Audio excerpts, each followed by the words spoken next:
Hello, I'm John Nicholson and you're watching my YouTube channel. Thank you very much for joining me as always.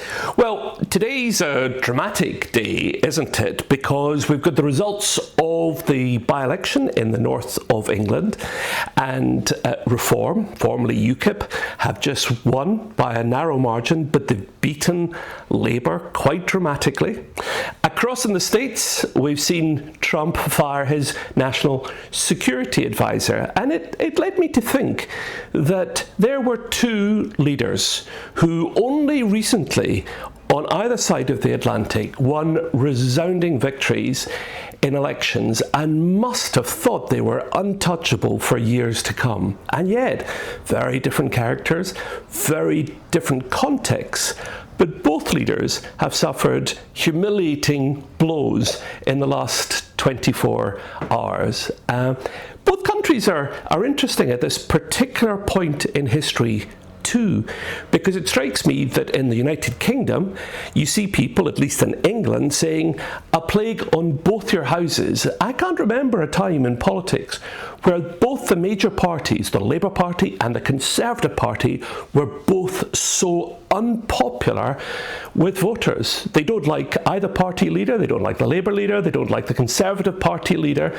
For some reason, people don't seem to loathe Nigel Farage, at least in some parts of the country, and he's able to exploit this. Across in the States, you've got the Democrats in disarray following their election defeat, and Trump, 100 days is now the most unpopular new president since the Second World War. So it's an extraordinary turnaround. But looking first at the United Kingdom and specifically at the Labour Party, I thought that the by-election campaign that we saw in Runcorn was odious.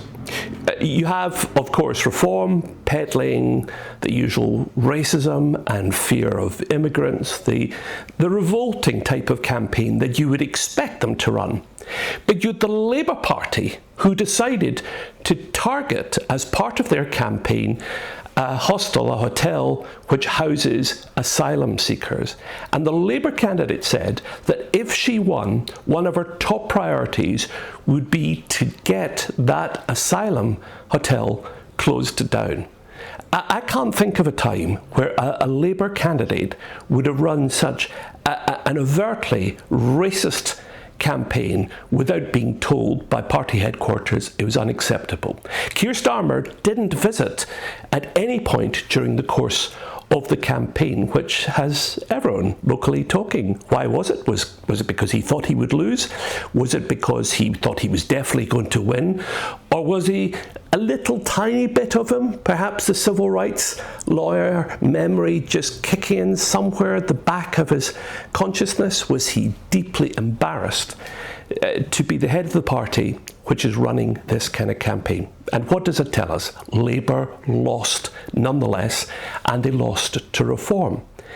It strikes me that you can't out-reform Reform, can you? You can't be more racist, more obnoxious than Reform. It's impossible. And yet for the Labour Party to try and play the Reform card, to try and sound racist and anti-immigrant, anti-European, it's never going to come across as authentic to the real racists who go out and vote for the Reform Party. They're not going to be convinced by Labour on this.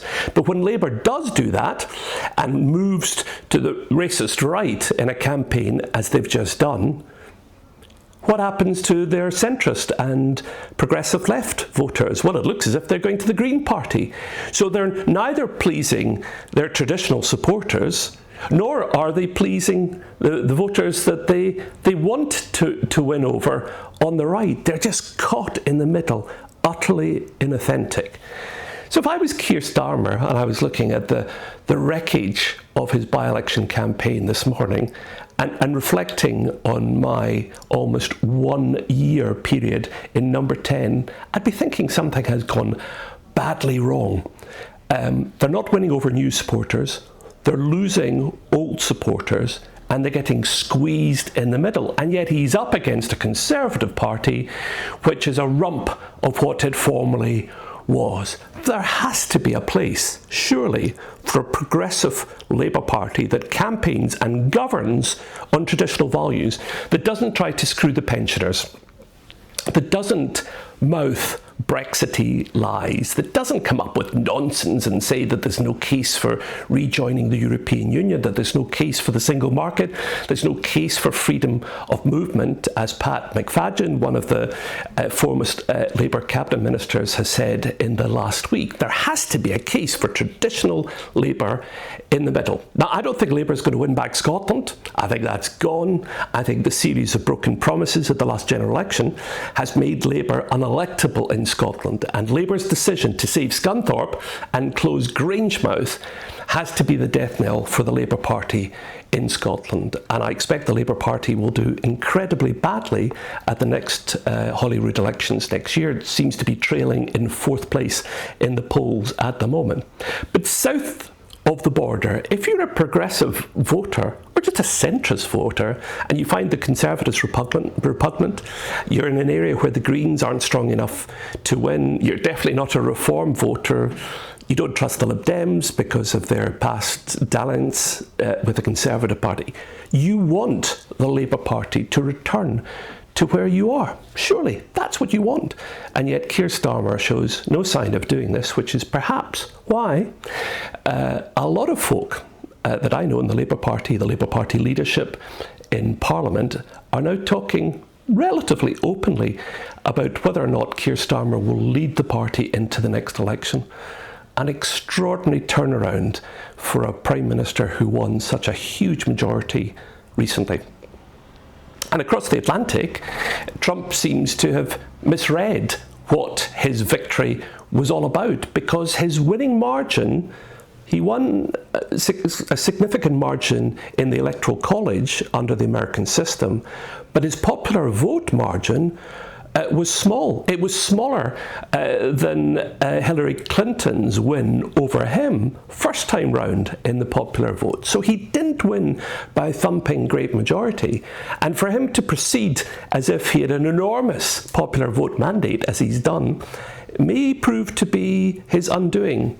He said he would appoint the best people, and yet we've seen absolute chaos in the White House. We've seen 2 of his cabinet ministers use unsafe channels in order to communicate important national security information, and the Defence Secretary is hanging on by his fingertips at the moment. But the National Security Advisor, Mike Waltz, as of yesterday, he's out, and Trump has said he's going to try and appoint him as ambassador to the United Nations. But, of course, if he does that, Mr. Waltz has to go through a Senate confirmation hearing, and even some Republicans are going to be very uncomfortable about nominating a man who cannot be trusted with national security.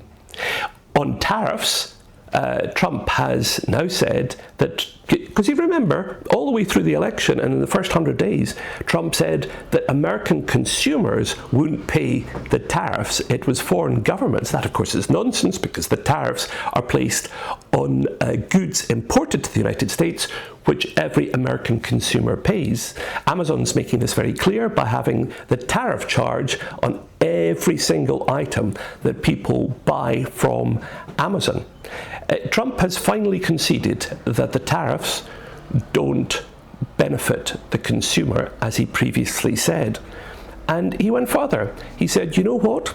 What you should do in the future, don't buy your kids $20. Just buy them 2 and buy them more expensive dolls. In what parallel universe does this man think that the average Joe in America has got the money to buy $20 for their children?